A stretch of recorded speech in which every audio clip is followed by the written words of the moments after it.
જય મા ભારતી.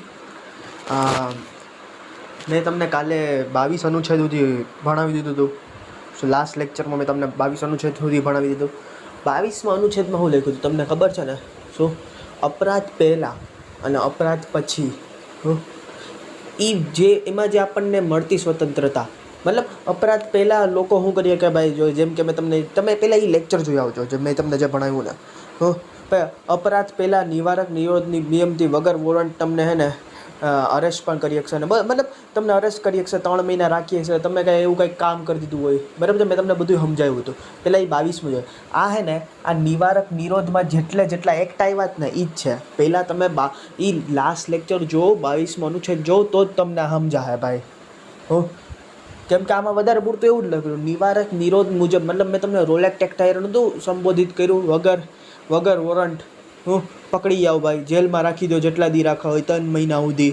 પછી બોર્ડ મંજૂરી દે તો આગળ 9 મહિના સુધી 12 મહિના સુધી રાખી શકે ભાઈ જેલમાં. ઘણા તો એમાં એન્કાઉન્ટર કરવી દે ભાઈ. તો પહેલાં એ લેક્ચર જોઈ લ્યો, તમે 22મો અનુચ્છેદ સમજી લ્યો, પછી આવીને તમે આ બધા જોજો ભાઈ. આ બધી એક્ટ આવ્યા ભાઈ, પીડીએ શું છે, આસપા શું છે, યુએપીએ શું છે ભાઈ, એ પછી તમે પહેલાં એ જોઈ લ્યો. એ આનાથી એ રિલેટેડ છે એટલે, બરાબર છે? તો હવે આપણે ચાલુ કરીએ આ બધી એક્ટ. હવે આમાં શું લખેલું બધીમાં? હવે આપણે આ ચાલુ કરીએ કે પહેલાં તો આમાં લખ્યું કે પીડીએ શું છે? આ preventive detention act, preventive detention act, બરાબર છે? આ પીડીએ એ જ છે. પીડીએ જે તમને 22 અનુચ્છેદમાં કીધું હતું, અપરાધ પહેલાં કેવી રીતે પકડવામાં આવશે ભાઈ, જેને અપરાધ પહેલાં કોઈકને પકડવો હોય તો વગર વોરંટ, બરાબર છે? 3 મહિના સુધી. આ એ જ છે. અત્યારે આ ખતમ કરી દેવામાં આવ્યું છે. અત્યારે એ ખતમ કરી દેવાનું. ક્યારે આવ્યું હતું? 1950માં. એ જ છે. બીજું એક છે અસ્ફા એક્ટ. અસ્ફા એક્ટમાં ફૂલ ફોર્મ, આ બધી ફૂલ ફોર્મ તમને જેટલા યાદ રહે એટલા રાખજો.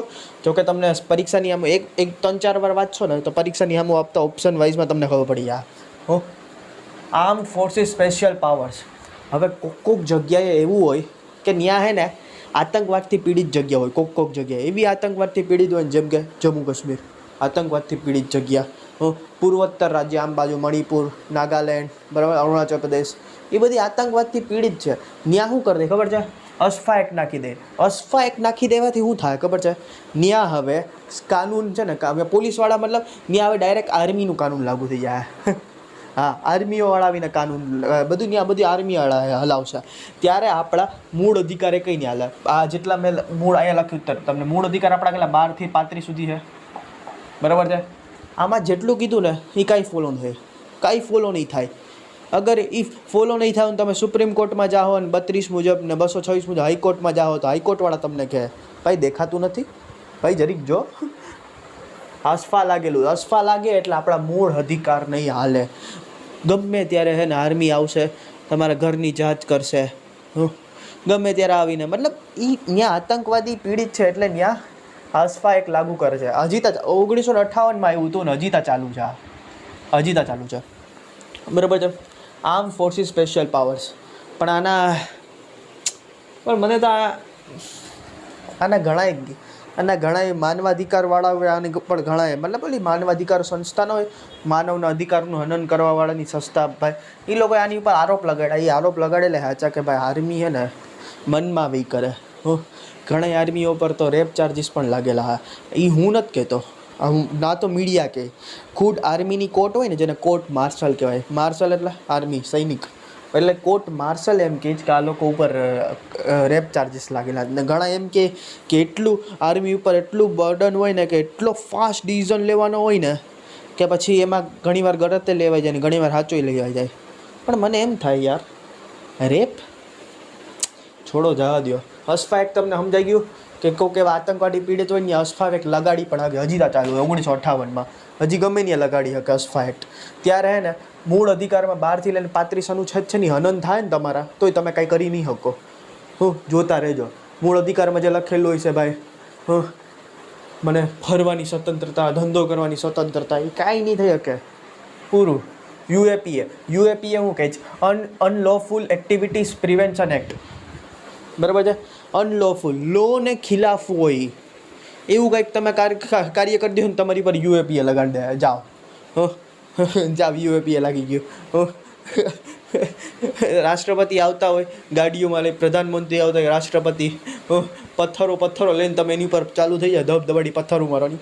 લોને ખિલાફ છે, જેટલું લોને ખિલાફ છે, સંવિધાનને ખિલાફ છે એવું કાંઈ કરશો તો તમને યુએપીએ લગાડી દે. યુએપીએ તહત તમને ઓલાની જેમ જ 3 મહિના અંદર રાખશે, પછી ખબર નહીં ક્યારે છોડશે, બોર્ડ મંજૂરી દે ને. આ બધીમાં સજા જે ઓલામાં કીધું ને 2200 અનુચ્છેદમાં અપરાધ પહેલાં એવી રીતની જ સજા છે.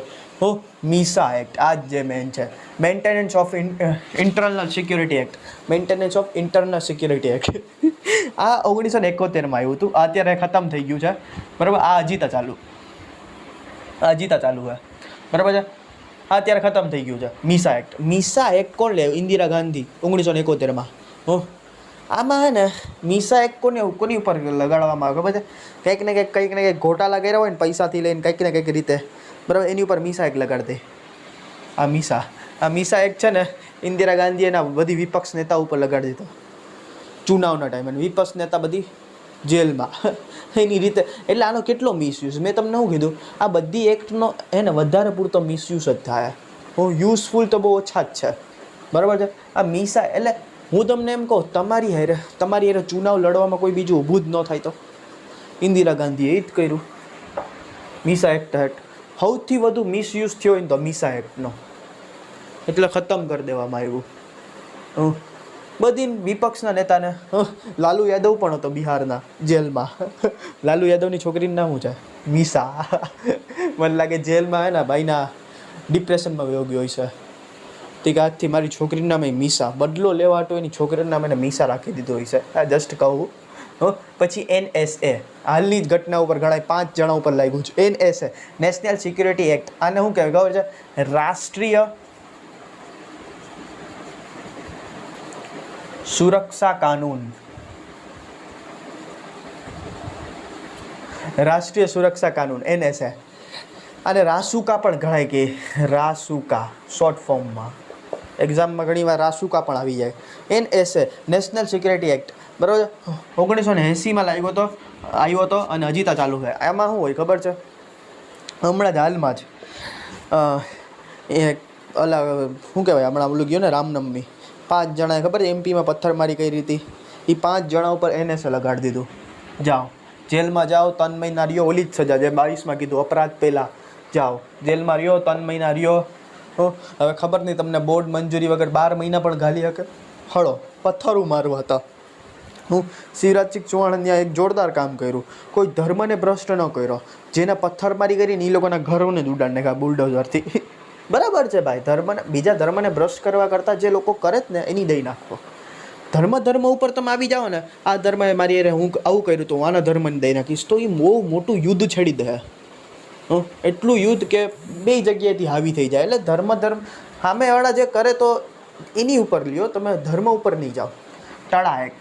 NSA સમજાઈ ગયું ભાઈ કે હજી સુધી ચાલુ હોય. આ NSA આમાં વધારે પૂરતા અગર NSAમાં કોકને કોક પકડાય ને વધારે પૂરતાને એન્કાઉન્ટર જ કરી દે છે. ટાળા એક્ટ આ હે ને ટેરરિસ્ટ એન્ડ ડિસ્પ્યુટિવ એક્ટિવિટી એક્ટ. આ આતંકવાદીઓથી ઉપર છે. હવે ઇન્દિરા ગાંધીને તમને ખબર છે ગોળીઓથી એના જ ઓલા લોકોએ સૈનિકો એના જ ઓલા બોડીગાર્ડોએ મારી દીધી બરાબર છે. એ આખી ઇન્દિરા ગાંધી કેમ મારી હતી તમને કહીશ બધી બરાબર છે. ઇન્દિરા ગાંધીને એના જ બોડીગાર્ડોએ મારી દીધી. એટલે રાજીવ ગાંધી 1985માં ટાળા એક્ટ લેવાવાળો રાજીવ ગાંધી એના ટાઈમ ઉપર આવ્યો હતો બરાબર છે. TADA act terrorist and disruptive activities act. તો આમાં જ આ ટાળા એક્ટમાં છે ને, ટાળા એક્ટમાં ઓલો કોણ આપણો બાબા આપણો આ સંજય દત્ત બરાબર છે, એને ટાળા એક્ટથી જ જેલમાં ઘાલી દીધો હતો. હથિયારો રાખ્યા હતા આતંકવાદીનો, મતલબ હથિયારો એ ઇનલીગલ રાખશો હથિયારો, એ પણ એક નહીં કેટલા બધી એવી બજેટ બંદૂકો નીકળે તો તાળા લાગી જાય તમારી પડે બરાબર છે. એટલે ટેરરિઝમ એન્ડ ડિસ્પ્યુટિવ એક્ટિવિટી એક્ટ આતંકવાદીઓ રીતે છે. પોટા એક્ટ એ પણ આતંકવાદીઓ પર જ છે. જેમ કે પ્રિવેન્શન ઓફ ટેરરિઝમ એક્ટ આ પણ આતંકવાદીઓ પર જ છે. આ પણ આતંકવાદીઓ પર, પણ હદ તો ત્યારે થઈ જાય કે ભાઈ ટાળા એક અહીંના ગુજરાતના 14 વર્ષના છોકરા ઉપર જ લાગે. કેમ કે આ બધી ટાળાવાળા એક્ટ બધી છે ને જ્યાં આતંકવાદી પીડિત એરિયા હોય ત્યાં લગાડવાની. ગુજરાત કે આતંકવાદી પીડિત એરિયા હે? જમ્મુ કાશ્મીર છે ભાઈ, આમ પૂર્વોત્તરના બધી બાજુના હે, બરાબર છે. અરુણાચલ પ્રદેશ ને એ બધી છે. મને ખબર નહીં ગુજરાતમાં કેમ પોલીસ વડાવ્યા છોકરા ઉપર 14 વર્ષના, જેને તો બાલ સુધાર ગૃહમાં, જેલ પણ નહીં, 18 વર્ષથી છોકરો કોઈ ગુનો કરશે ને બાલ સુધાર ગૃહમાં રાખવામાં આવશે, એની ઉપર તાળા લગાડી દો. પોટા પણ છે, આતંકવાદીથી રિલેટેડ છે, બરાબર છે. એક છે આ યુએપીએ. આ યુએપીએ શું છે?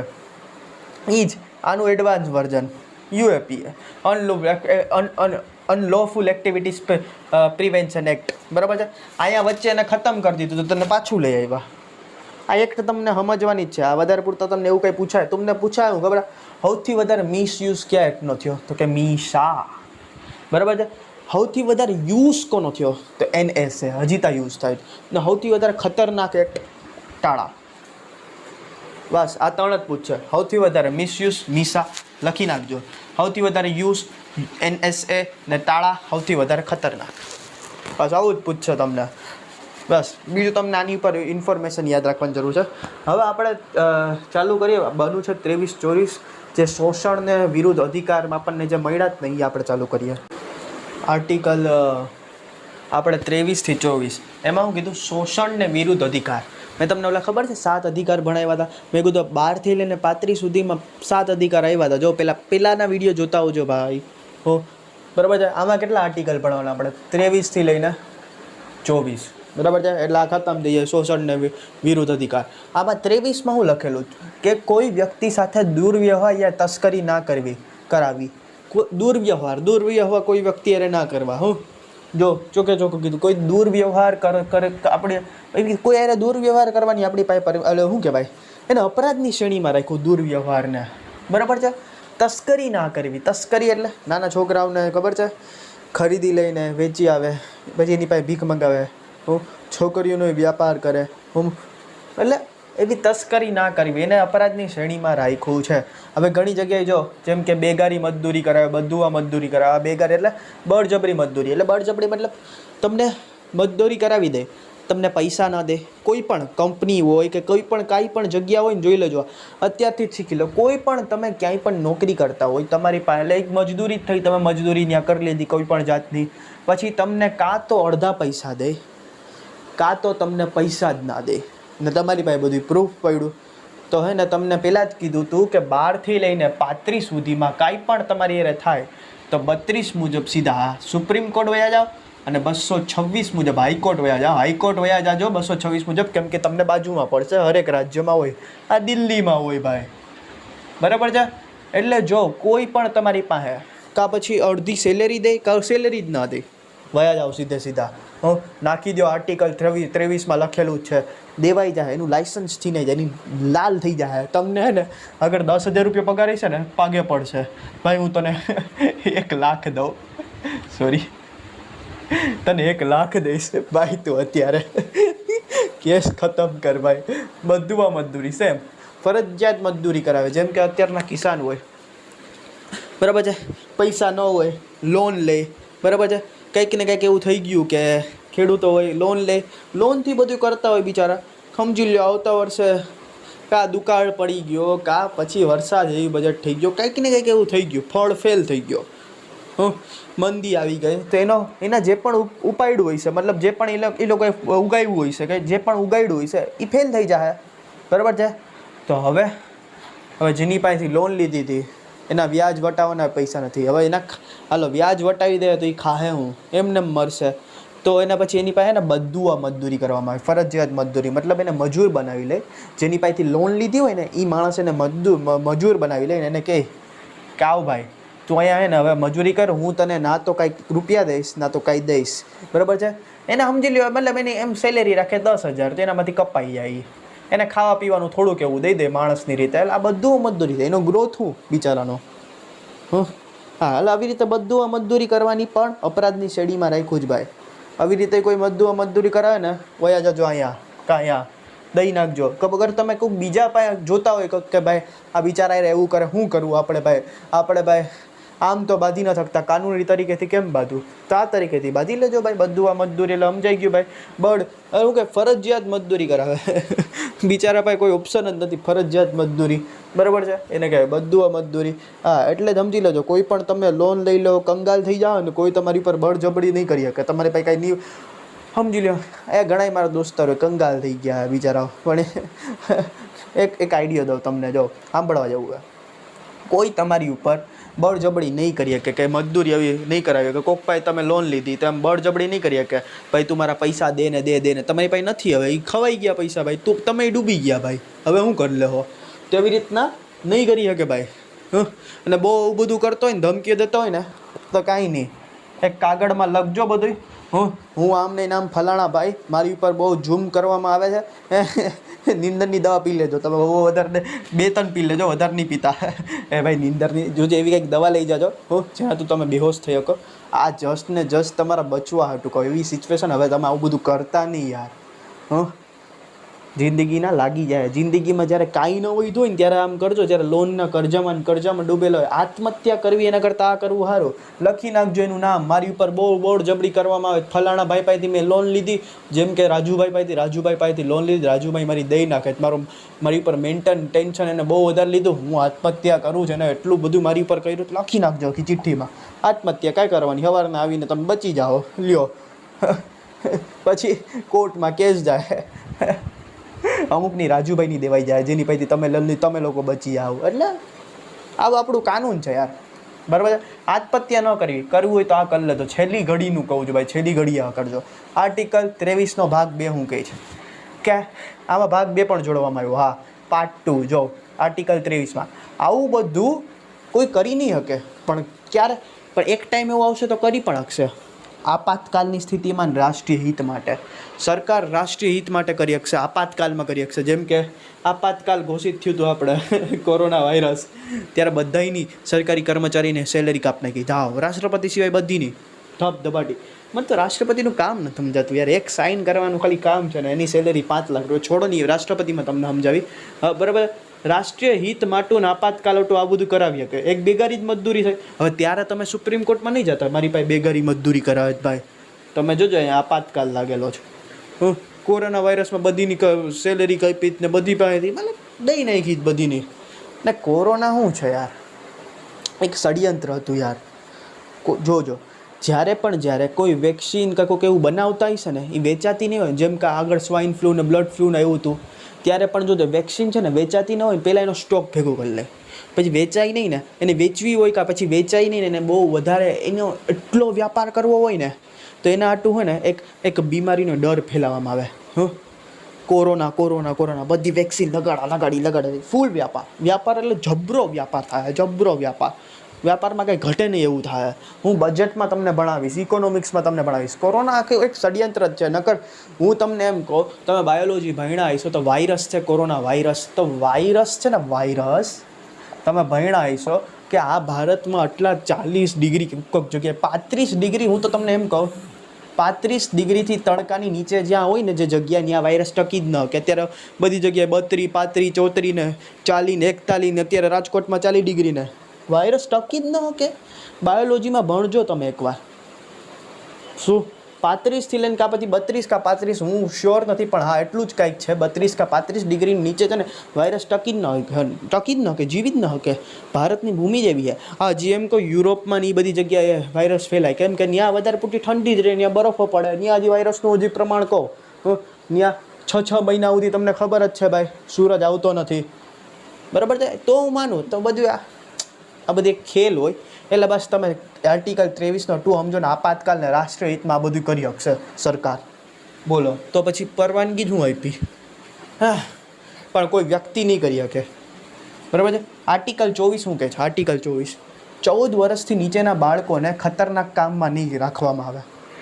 બરાબર છે. 14 વર્ષથી નીચેના બાળકોને ખતરનાક કામમાં નહીં લગાડવામાં આવે. બરાબર છે. ખતરનાક કામ એટલે જેમ કે ખદાનોમાં, ખદાન, માઇનિંગ, KGF જોયું છે ને, માઇનિંગ, સોનું કાઢે ને ઓલો બમ ફોડે, ધાડ ફૂટે, ખબર છે ને? KGF જોયું છે ને, 9 માઇનિંગ આવ્યા હતા, KGF 2 જોયું જ ને. માઇનિંગ એને કહેવાય ખદાન. ત્યાં નાના છોકરામાં નહીં આવે. કાલીન ઉદ્યોગ છે, કાલીન. કેમ ખદાનમાં નહીં? કેમ કે ખદાનમાં મિથેન વાયુ હોય, CH4 એનો ઓલો છે મિથેન વાયુ, સૌથી ઝેરીલી વાયુ હોય.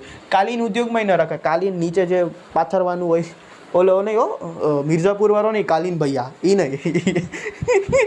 ઘણા વેબ સિરીઝ જોઈને મગજમાં કાલીન ભાઈ ઘૂસી ગયો હોય તો કેટલે જવું ભાઈ.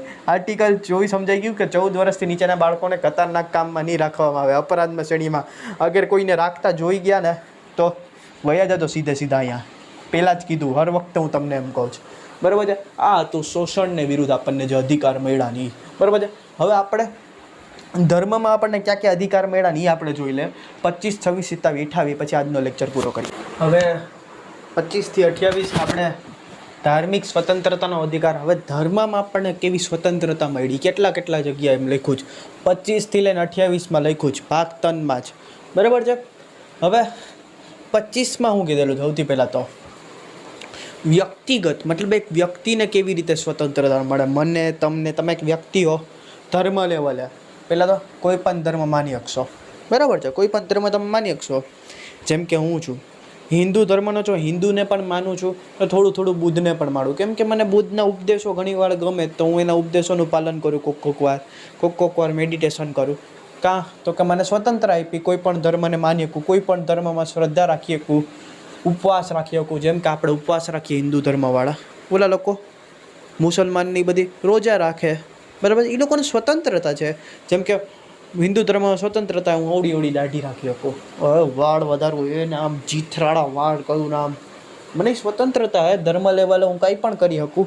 ઉપવાસ ખાવું હોય તો ખાવું, ન ખાવું હોય તો ન ખાવું, પાણી પીવું હોય તો પીવું, ન પીવું હોય તો ન પીવું, મારા ધર્મનો પ્રચાર કરી શકું. હા, એ પણ મને સ્વતંત્રતા. ધર્મ પરિવર્તન કરી શકું. ધર્મ પરિવર્તન, હા. હિન્દુમાંથી મોમેડિયન થવું હોય, મોમેડિયનમાંથી હિન્દુ થવું હોય, કાં પછી ઈસાઈમાંથી હિન્દુ થવું હોય, હિન્દુમાંથી ઈસાઈ કરવી, આ પણ સ્વતંત્રતા હે. આમાં અંગ્રેજો એક ચાલ રમતા. શું ચાલ રમતા આમાં અંગ્રેજો? જ્યારે પણ એ ટાઈમ ઉપર જ્યારે અંગ્રેજોનું શાસન હતું ને, દુકાળ પડતો ને, દુકાળ, જેમ કે કંઈક ને કંઈક એવું દુકાળ પડી જાય કે ભાઈ ફસલ ખરાબ થઈ જાય, આકાળ તમે કહો, આકાળ પડે, દુકાળ પડે, તમે બધું એક જ કહો, બરાબર. દુકાળ પડતો લોકો પાસે ખાવાના પૈસા ન હોય, રહેવાના પીવાના પછીની વાત, ખાવાની મારામારી પડતી. ત્યારે એ લોકો શું કહેતા ખબર અંગ્રેજો? હું તને ખાવાનું આપું, ઘર આપું, રહેવાનું આપું, તને કર્જ મુક્તય કરી દઉં, કરજોય તારી ઉપર એક જાતનો રાખું, ખાલી એક શરત, તું એને ઈસાઈ ધર્મ વાપરી લે, અપનાવી લે, ઈસાઈ ધર્મ અપનાવી લે. આવું કરતા હરામીઓ અંગ્રેજો, બરાબર છે. હું તમને બધુંય કહીશ ધીરે ધીરે, બરાબર છે. હવે આમાં આ બધી 25માં આવી બધી વાત કરી છે. જેમ કે શીખ ઓલી કૃપાળ રાખે, કડું પેડા, કૃપાળ એટલે તલવાર, એ લોકોને છૂટ છે. કૃપાળ, કરાર, કેસ લાંબા રાખે. હું શીખ ધર્મ વિશે તમને ભણાવીશ. જેમ કે એ લોકોના લંગર છે, ત્યાં તમે જાઓ ને, તમને ને કોઈ પણ તમને નાના હોય કે મોટા હોય, કોઈ પણ જાતિ હોય, તમને દિલથી જમાડવામાં આવશે શીખોના લંગરમાં. લંગરો રાખી લોકો ત્યાં જમાડે, મતલબ, બરાબર છે. 25માં આવું બધું કીધેલું છે. મારે એક વસ્તુ કહેવું છે આમાં, અહીંના લોકો જે ઇંગ્લિશ મીડિયમમાં કન્વેન્ટ સ્કૂલમાં ભણીને આવેલા લોકો, ઇંગ્લિશ મીડિયમ થોડુંક ઇંગ્લિશ 2-4 લાઈન બોલ દે, અહીંના લોકો, અહીંના આજના યુવાનો બ્રાહ્મણને એમ શું કહે છે ખબર છે? તમે બધી અંધશ્રદ્ધા ફેલાવો છો. એને કે તને બ્રાહ્મણનો મતલબ પણ ખબર? આજે તમને કહો બ્રાહ્મણનો મતલબ શું થાય? બ્રાહ્મણને પુરોહિતો પણ કહેવાય, બરાબર છે. હવે આનો મતલબ શું થાય? કોઈને ખબર છે? આનો મતલબ શું થાય? આ જે છે ને, આ માણસ, આ બ્રાહ્મણ, બરાબર છે, આ અર્થવ્યવસ્થાનો પાયો છે. અર્થવ્યવસ્થાનો પાયો અગર આ નહીં હોય ને, તો તમારી અર્થવ્યવસ્થા હાલશે જ નહીં. ચોપટ, હાવ ચોપટ. કેમ ચોપટ કહું તમને? કેમ અર્થવ્યવસ્થાનો પાયો છે? અર્થવ્યવસ્થા એટલે પૈસાના લેવડ દેવડ, અવર જવરનો પાયો બ્રાહ્મણ છે. હવે તમે એમ કહો કેવી રીતે?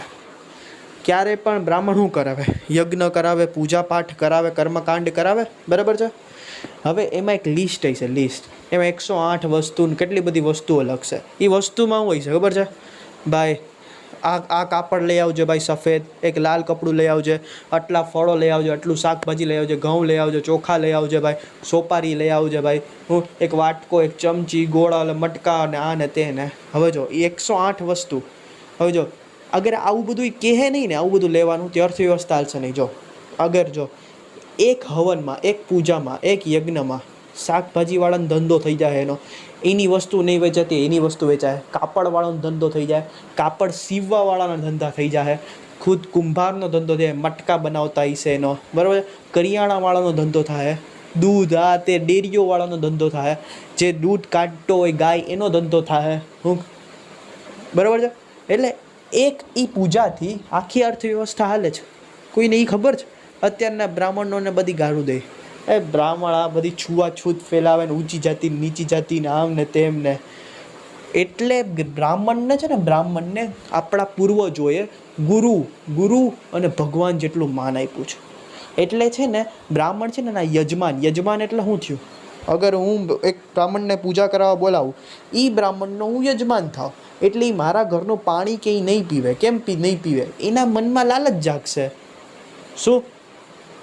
એટલે એ નથી પીતો પાણી ને એવું બધું. તમે અંગ્રેજોએ શું કરી નાખ્યું અને છૂઆછૂતનું નામ આપી દીધું. આ નીચી જાતિ ઊંચી જાતિને આમને તેમને આવું કરે ને આમને તેમને.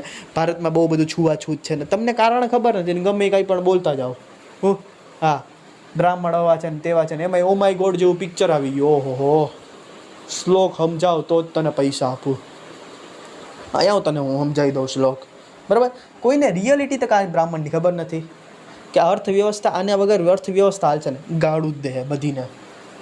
અર્થવ્યવસ્થાનો પાયો છે આ. હું નથી કહેતો, સ્વયં રામ ભગવાને કીધું હતું ભરતને. સ્વયં રામ ભગવાને કીધું હતું જ્યારે ભરત ગાદીમાં બેઠો હતો ને, બરાબર, ત્યારે જ કીધું હતું કે તું તારા ક્ષેત્રમાં બ્રાહ્મણને માન આપે જ કે નહીં, આચાર્યો અને ગુરુઓ જેટલું. ત્યારે આખું આ સમજાવ્યું હતું રામ ભગવાને. અર્થવ્યવસ્થાનો મોટામાં મોટો પાયો છે, બરાબર. એમાં રામ ભગવાને એક વસ્તુ પણ કીધું હતું કે જે પણ બ્રાહ્મણ છે ને પૈસાથી પૂજા કરાવે ને એ બ્રાહ્મણને ને માન નહીં આપતા. મતલબ એટલું બધું એ લોકોને આટલું માન નહીં આપતા ભાઈ. હવે અત્યારનો એને એ ટાઈમ ઉપર કીધું. અત્યારે થોડુંક એવા પૈસા દેવા જ પડે, કેમ કે એનોય પરિવાર છે, એના છોકરા ભણતા હોય. એટલે અત્યારે ભાઈ તમને એને થોડા પૈસા, ભાઈ એટલો પૈસો હોય ને ભાઈ તમને મતલબ લૂંટી જ લે ભાઈ. એવા બ્રાહ્મણને પણ માન. પછી તો એ તમારી દ્રષ્ટિકોણ છે, પણ તમને બ્રાહ્મણનો મતલબ સમજો ને યાર, બરાબર છે. અર્થવ્યવસ્થાનો પાયો છે ને આજના લોકો ગાળું દીધ. યુવાન ભાઈ લોકોને સતીનો મતલબ એ નથી ખબર. મારે ક્યાં લઈ જવા? સતી એટલે કાંઈ નહીં, પતિ મરી ગયો હોય ને આગમાં બળી જાય. અરે ખોટો મતલબ છે યાર આનો સતી. તમે લોકો ખોટો મતલબ છે આ. કોઈ દી ગોંડને ભીલ જાતિ માર્યા. સતીનો મતલબ શું થાય? જ્યારે પણ એનો વર મરી જાય ને ત્યારે હે ને એ સતી હે ને એ ટાઈમ ઉપર કે મને કોણ અપનાવશે? ગુરુજન અપનાવશે, બરાબર છે, મારા છોકરા અપનાવશે, પછી મારા પરિવારોવાળો અપનાવશે, મારા સગા સંબંધી અપનાવશે. એનો પતિ મરી જાય ને આવું બધું થાય, એ બધા શ્લોક બોલવામાં આવે. ત્યારે એ બધી એમ કે છેલ્લે કોઈ ન અપનાવે ને ત્યારે આ જે છોકરી હોય ને એ વહી જાય મંદિરમાં. એ પછી મંદિરમાં પૂજા પાઠ કરશે, એવું બધું કરાવશે અને ખુદનું જીવન હલાવશે. આને કહેવાય સતી. ગોંડ ને ભીલ જાતિમાં રહેજો કોકવાર, બરાબર છે, તમને સતીનો મતલબ સમજાય. અંગ્રેજોએ તમારા ખાલી હે ને ચોપડામાં લખીને તમારું હે ને બ્રેઇન વોશ કરી નાખ્યું ને ભારતને એક એવી વસ્તુ કઈ કરી નાખી ને ભારત આવું રાજ્ય હતું. એ લોકોનું ખબર નહોતી પડતી ત્યારના લોકોને. તમે લોકો તો આવું બુદ્ધિ વગરના. ત્યારના લોકો આવું આર્ટિટેક્ટ મતલબ આટલું મસ્ત ઇમારતો ને બધી બનાવી લેતા. એ લોકોનું આટલી વસ્તુની ખબર પડતી હોય. થોડોક તો મગજ હલાવો. બ્રાહ્મણ એટલે કોઈ દિવસ જીવનમાં એને બ્રાહ્મણનો કોઈ દી અનાદર નહીં કરતા. આજે હું જે પણ છું ને આને કારણે જ બ્રાહ્મણ આ મગજમાં એટલું ભરાયેલું જ ને આને કારણે જ. નકર આટલું કંઈ ન હોત.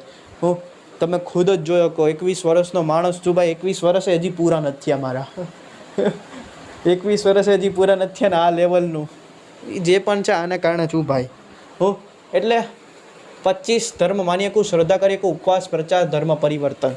તમને સમજાઈ ગયું? આર્ટિકલ 26માં હું લખ્યું, અગર હવે જો ધર્મ પ્રચાર કરવો હોય તો કંઈક સંગઠન તો તમે બનાવશો ને. એટલે 26માં એમ કીધું સંગઠન બનાવી શકશો.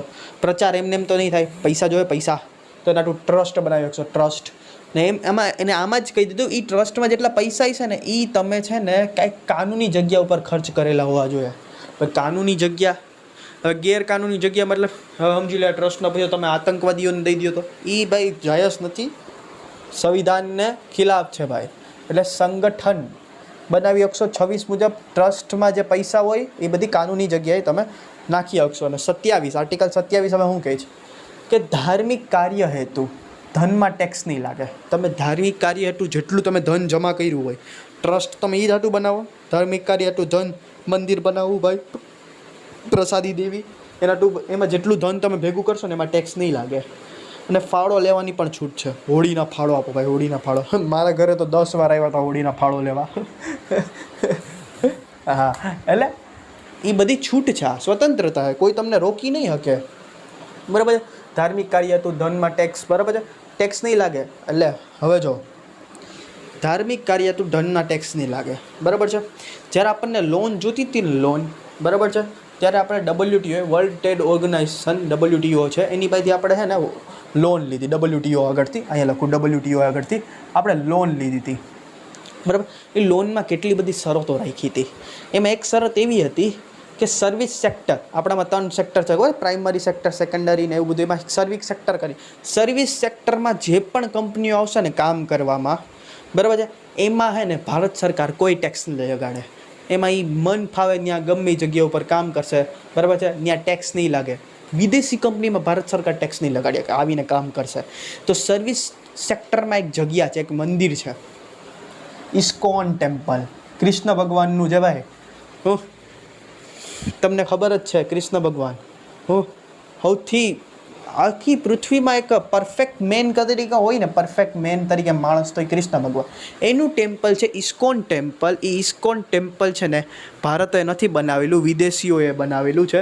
ને વિદેશી આવી ના કેમ કે મંદિરોને સર્વિસ સેક્ટરમાં રાખ્યા. હવે સર્વિસ સેક્ટરમાં હું કીધું, વિદેશી કંઈ પણ કંપની આવશે, કોઈ પણ જગ્યા આવશે, કંઈ પણ લઈ આવશે, એમાં ટેક્સ નહીં લાગે. હવે ઇસ્કોન ટેમ્પલમાં તમે જેટલો પણ ફંડ આપશો ને, સુરતમાં અમદાવાદમાં નાખતા નહીં ફંડ, અહીંયા નહીં આપતા, જેટલો નાખશો ને અહીંયા કાંઈ ખર્ચવામાં નહીં આવે, બધોય વિદેશમાં વયો જાહે, બધોય વિદેશમાં. મંદિર આ મંદિરમાં જેટલો ફંડ નાખશો ને બધું વિદેશમાં, જાઓ દો કરી દો, અમે કંઈ ટેક્સ લાગશે નહીં, વગર ટેક્સ સીધો વિદેશમાં.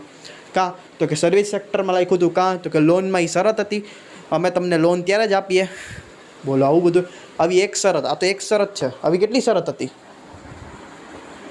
2000 શરત. જ્યારે ઇકોનોમિક્સ ભણાવીને ત્યારે કહે કાં તો કે ધનમાં એક તો પાછું આમાંય કીધેલું ધાર્મિક કાર્ય હેતુ ધનમાં ટેક્સ નહીં લાગે. પછી ચોખ્ખે ચોખ્ખું આમાં લખી નાખ્યું વર્લ્ડ ટ્રેડ ઓર્ગેનાઇઝેશનમાં જ્યારે લોન લીધી હતી ત્યારે શરત કરીને એગ્રીમેન્ટ સાઇન કરી નાખો. એટલે ઇસ્કોન ટેમ્પલમાં ક્યારેય દાન નહીં દેતા, 1 રૂપિયો નહીં, બધો વિદેશમાં જાહે. અને અહીંયા ત્યાં ઓલા શું કહેવાય, ભૂરિયાઓને બિહાડ દે, હરે રામ હરે કૃષ્ણ કરતા મેં ઘણી જગ્યાએ જોયું હોય છે, ખબર છે, ભૂરિયાઓ કરતા. ત્યારે આપણે એવું વિચાર્યું, હા ભૂરિયાઓ આપણી ભક્તિઓ કરે છે આપણા ભગવાનની.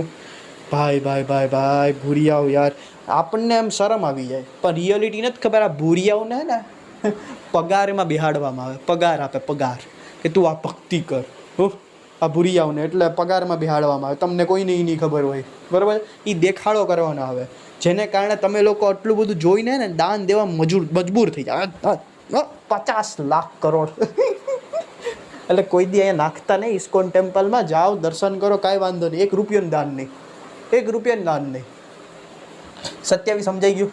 28 સરકારી વિદ્યાલય, જેટલી સરકારી વિદ્યાલય, સરકારી સ્કૂલો, કોલેજો, એમાં ધાર્મિક શિક્ષા દેવાની પરવાનગી નથી. અને ધાર્મિક કાર્યમાં વિદ્યાર્થીઓને ભાગ લેવામાં બળજબરી નહીં કરે. હવે આમાં જો હું કીધું ખબર છે, સરકારી વિદ્યાલયમાં ધાર્મિક શિક્ષા નહીં દેવામાં આવે, જેટલી સરકારી સ્કૂલો હોય છે ને. તો મને એમ થાય કે સ્કૂલોમાં તમને પ્રાર્થના કરાવે તો હિન્દુ, મતલબ હિન્દુની પ્રાર્થના કરાવે તમને, આપણી જે હિન્દુ, બરાબર છે. તો અહીંયા હું આ લખ્યું જોયું તમારી સામે છે. અને હમણાં જ ગુજરાત સરકારે શું નિયમ કાઢ્યો કે એક 6 થી લઈને 10 ધોરણ, કાં 5 થી લઈને 10 ધોરણ, કાંઈક એવું કંઈક સમથિંગ છે, કાંઈક બહુ પહેલાં વાંચ્યું એટલે થોડુંક યાદ નથી મને. 5 થી લઈને 10 છે કાં 6 થી લઈને 10, એને હે ને ભાગવત ગીતા ભણાવવામાં આવશે. મતલબ અહીંયા કંઈક લખ્યું અલગ, અહીંયા થાય અલગ. મતલબ આ અનુચ્છેદ છે ને એ હરખી રીતે ક્લિયર કરેલો જ નથી. ધાર્મિક કાર્યમાં વિદ્યાર્થીઓને ભાગ લેવામાં નહીં આવે, મતલબ બળજબરી નહીં કરે. કોઈક ટીચર તમને એમ કહે ને તું આ કાર્યમાં ભાગ લે ને લે, ત્યારે કહેજે આ 28 શું કહે સાહેબ 28 જરીક જોઈ લેજો, અગર સીધો કેસ કરી દે 32 મુજબ સુપ્રીમ કોર્ટમાં, 226 મુજબ હાઈકોર્ટમાં. એટલે આમાં યાર કંઈ હરખું ડિફાઇન જ નથી કર્યું યાર. જોઉં ને તમારી સામે જ છે ને, કે કંઈક અલગ થાય જ કંઈક અલગ, બરાબર છે. હવે તો ચાલો કાંઈ વાંધો નહીં, ગીતા ભણાવવામાં આવે એના જેવું કાંઈ નહીં. તો ગયો માઈ ગયો આર્ટિકલ ભાઈ, ગીતા ભણાવવામાં આવે તો થોડાક છોકરાઓને કંઈક માનસિક રૂપે હવે વિકસિત તો થાય, બરાબર છે. વિદ્યાર્થીઓને ભાગ લેવામાં મતલબ બળજબરી નહીં કરી. તમને કહી દીધું. ઈસાઈ તમે સ્કૂલોમાં જાઓ ને, કન્વેન્ટ સ્કૂલોમાં, બરાબર છે, ત્યાં તમને એટલે એ લોકોની પ્રેયર કરવામાં આવશે, કેમ કે એ લોકોમાં છૂટ છે, કેમ કે સરકાર એવી થોડી જ સરકારના પૈસાથી હાલશે, બરાબર છે. આ દુનિયામાં હું તમને એક વસ્તુની સચ્ચાઈ કહું, આ દુનિયામાં આ ભારતમાં સૌથી વધારે જમીન હોય ને સરકાર પછી તો એ છે ઈસાઈ. સૌથી વધારે જમીન છે સરકાર પછી ઈસાઈ લોકો પાસે. એ કેમ છે એવું કહીશ ક્યારેક, બધું આજે જ નહીં કહી દો.